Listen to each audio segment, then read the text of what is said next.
भारत मुक्ति मोर्चा और बहुजन क्रांति मोर्चा सहित अन्य सहयोगी संगठनों ने आगामी 6 अक्टूबर 2022 को नागपुर में महारैली की घोषणा करके ब्राह्मण समुदाय में खलबली मचा दी है। ब्राह्मण समुदाय में खलबली के पीछे बताया जा रहा है कि यह महारैली भारत मुक्ति मोर्चा के राष्ट्रीय अध्यक्ष वामन मेश्राम की अगुवाई में होने वाली है। राष्ट्र की एकता एवं अखंडता को खतरे में डालने वाली ताकतों के विरोध में होने वाली इस महारैली और विशाल महामोर्चा के संदर्भ में बहुजन क्रांति मोर्चा के राष्ट्रीय संयोजक वामन मेश्राम ने महत्वपूर्ण जानकारी दी। साथ ही उन्होंने बीते 27 जून 2022 को भारत मुक्ति मोर्चा द्वारा हरियाणा के रोहतक जिले में हुए सम्मेलन का आरएसएस और बीजेपी से जुड़े लोगों और हरियाणा सरकार के इशारे पर किए गए इस विरोध का जिक्र करते हुए खुलकर विरोध करने की बात कही। उनका कहना है कि कार्यक्रम को रोका जाना और संविधान के आर्टिकल 19 के तहत मौलिक अधिकारों का पुलिस की मदद से उल्लंघन करने के विरोध में यह महारैली आयोजित की जा रही है, जिसके बाद विशाल महामोर्चा निकालकर आरएसएस हेडक्वार्टर ले जाया जाएगा, जिसमें 1 लाख से ज्यादा लोगों के होने की संभावना जताई जा रही है। तमाम लोगों को सारे देश से नागपुर के विशाल रैली में और फिर उसके बाद महामोर्चा में जो आरएसएस के हेडक्वार्टर पर लेके जाया जाएगा, उसकी बड़े पैमाने पर तैयारी करनी होगी, हर यूनिट में तैयारी करनी होगी और सारे देश भर के लोगों को लाना होगा। इसके लिए मैं सभी लोगों को आह्वान करता हूँ।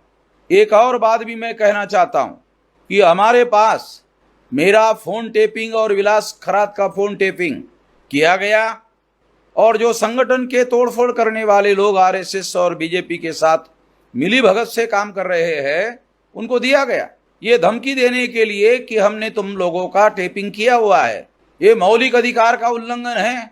सुप्रीम कोर्ट ने पेगासस के संबंध में कमेटी भी बनाई थी। हम लोग इसके बारे में सारे देश भर में जो आंदोलन कर रहे हैं, उस आंदोलन में मेरा यानी अर्थात वामन मेश्राम का और विलास खरात का फ़ोन टेपिंग का जो हमारे पास सबूत है, जो हमारे संगठन को तोड़फोड़ करने वाले जो लोग हैं, उन लोगों को आरएसएस बीजेपी के द्वारा दिया गया, क्योंकि कोई भी प्राइवेट आदमी किसी के टेलीफोन को टेप नहीं कर सकता, क्योंकि उसके लिए करोड़ों रुपए की जरूरत होती है, उसके लिए टेक्नोलॉजी की जरूरत होती है और वो केवल भारत सरकार के पास इजराइल का पेगासस इंस्ट्रूमेंट है जो हजारों करोड़ कीमत का है।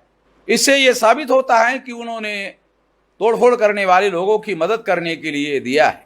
इससे गद्दारों की मिलीभगत का भी पता चलता है, तोड़फोड़ करने वाले लोगों के आरएसएस बीजेपी के साथ मिलीभगत का भी पता चलता है। इससे ये बात सिद्ध होती है।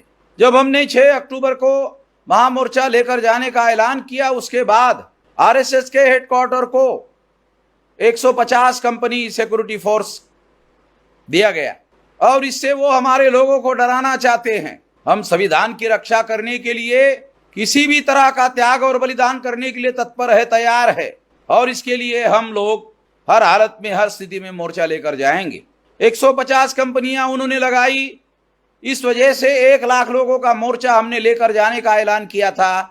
इसलिए अब ये हम लोग 1.5 लाख लोगों का लेकर जाएंगे। वो डराने की कोशिश कर रहे हैं, हम लोग डरे नहीं। इस बात का सबूत देने के लिए 1,50,000 लोग लेकर जाएंगे, पूरी तैयारी के साथ लेकर जाएंगे।